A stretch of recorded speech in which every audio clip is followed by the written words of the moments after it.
Mr. President, today, a public statement was made by our colleague, Senator Ping Lacson, which was also posted in his YouTube page, suggesting that my vehicle was used to assist Senator De La Rosa in entering the Senate premises, which I quote. Let me state this clearly and unequivocally. That statement is false. If it is false, then, or even if it is not false, then I sincerely apologize, Mr. President. Well, Senator Pia, na nagtatali-talinuhan ang batsing, nauutakan pa rin. Salamat po. Mr. President, very briefly, I rise for a short manifestation which is very personal to me. Our rules are very clear, and every member of this chamber is expected to observe decorum, respect, and fairness towards one another. This is the foundation of parliamentary democracy and collegiality in this institution. And this is what the public deserves, for us to act with respect towards one another. As public officials, we are also bound by the Code of Conduct for Public Officials. And our civil code also requires that everyone acts with justice, gives everyone his due, and observe honesty and good faith. I would like to believe that in my 20 years, almost 20 years in the Senate, I have conducted myself with respect towards my colleagues regardless of political differences. Mr. President, today, a public statement was made by our colleague, Senator Ping Lacson, which was also posted in his YouTube page, suggesting that my vehicle was used to assist Senator De La Rosa in entering the Senate premises, which I quote. Ang pagkakaalam ko, at least silang dalawa lang mag-ate, Cayetanos, ang nakakaalam tungkol kay Bato na darating. Dahil ang pagkakaalam ko, nakasakay si Bato sa kotse ni Senator Pia. Before I proceed, welcome, Senator Bato. I am happy na nakapasok ka. Wala akong problema na nakarating ka. But, Mr. President, I go back. Sinabi man niya na sa pagkakaalam niya, ang katanungan ko po, Mr. President, nag-abala ba kayo mag-double check? Bago niyo yan sinabi sa public. Because despite that qualification, the statement was publicly conveyed in a manner that created the impression that I was directly involved in facilitating Senator De La Rosa's entry into the Senate premises. Again, okay lang po sa akin na nakarating siya dito. Wala ho akong problema doon. Let me state this clearly and unequivocally. That statement is false. Senator De La Rosa did not ride in my vehicle, nor did I have anything to do with facilitating his presence in the Senate last Monday. Hindi ko nga alam na darating siya. Nalaman ko lang na darating siya dahil ang minority floor leader na kapatid ko tumayo dyan, and he addressed the Senate President and nagpasalamat siya sa public service ng Senate President, Senator Tito Soto, which I also believe is well-deserved. Sinabi niya na maganda ang pakitungaan sa kanya ni Senate President Tito Soto. And then sinabi niya na we have the numbers and Senator Bato is present. Nagulat din ako. Katabi ko si Lawrence, ako, nagulat ako, wala akong idea. Hindi ko alam kung nasan siya, hindi ko alam na malapit na siya. I have no idea kung nasan siya. So kung paano nadamay ang kotse ko is a mystery to me, dear colleagues, and the public. In fact, Senator Kiko can attest, you saw me downstairs sa basement dahil pareho kami dyan madalas dumaan at sabi niya pa sa akin, dito kayo nagdidiskusyon ng staff mo, hindi na doon sa hagdanan dahil ilang beses ko na siya nakarangan sa hagdanan, sa hallway na napakakitid, na nagdidiskusyon with my staff. Sabi ko, oo nga, haba ng mga diskusyon namin. Siguro naman kung dala ko si Senator Bato, medyo kinakabakabahan ako na makita ko din ni Senator Kiko, di ba? So, it is a mystery to me.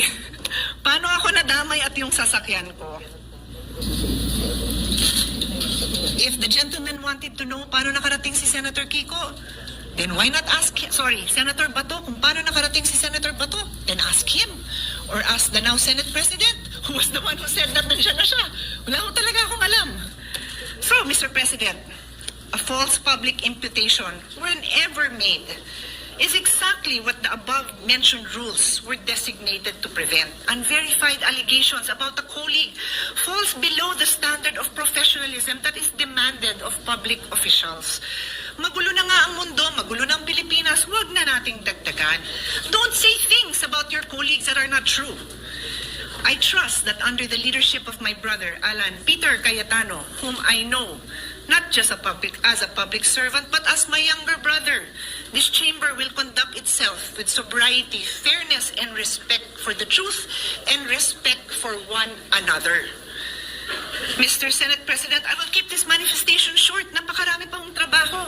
Mag-aaral pa ako para sa hearing ko on the rising prices of electricity. Mag-aaral pa ako to support our colleagues who will be the next chairperson of the Committee on Health, the Committee on Energy, at napakarami pa ho nating trabaho kailangan gawin. So I leave that as it is, and I hope that this will not be repeated again. Thank you. Senator Marcoleta, can we give way to Senator Lacson since... Thank you, Mr. President. Go ahead, Senator Marcoleta. Thank you, Mr. President. Magtatanong lang sana ako, Mr. President, kay Senator Pia.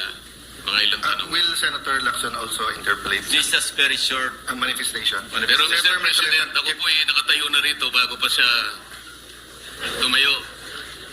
Siguro po, kung would you sino yung allow unang me, tumayo. Senator Lacson, just because he was first, but he was mentioned, so I am in the quandary of who of the two gentlemen will give way.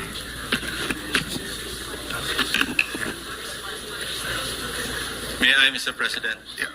Senator Marcoleta, may I ask you this personal favor since the gentleman was mentioned? Sige po, mas matanda naman siya sa akin eh. Thank you. Thank you, Mr. Thank you. President. Senator Lacson is recognized.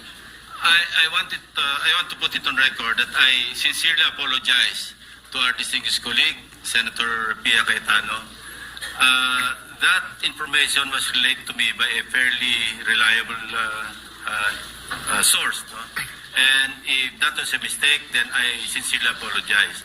I thought I made that public statement because I thought it was just a very, not really a serious matter, but because maski saan sumakay si Senator Bato, as everybody would agree, it is of no moment. No? Sa amin siguro, kung malaman namin kay Senator Ligardo pa nakasakay, baka doon pa kami magkaroon ng issue.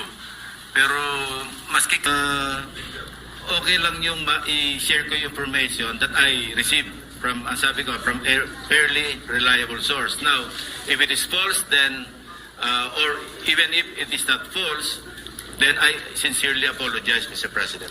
Well, Senator Pia said that she will leave it at that, so I will not refer it to any committee. Senator Lacson apologized, you accepted. If I may just interject that it might seem innocent, Senator Lacson, but to those who are commenting, they think it's a crime, even because people got confused with the timeline, that when he got here, we didn't know there was an ICC warrant and everything. I told the media after my sister speaks, sa akin siya nakasakay, and I did not tell my sister, and I did not tell many of the members in the majority that he will attend. Ang sabi ko lang, please be there. Senator Marcoleta.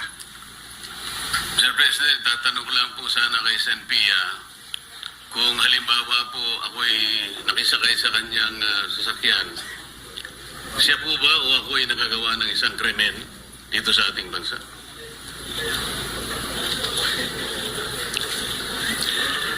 Sa akin lang po, kung kahit sino sa mga kasamahan natin dito na they need a ride, na nangyari na yon. Minsan may event tayo, sumasakay ako sa kotse ni Senator Mig Subiri, nakasakay na rin ako sa kotse ni Senator Loren, nakasakay na rin ako sa kotse ni Senator Angara. Sino pa sa inyo hindi nagbibigay sa akin ng ride? I would be happy to give a colleague a ride.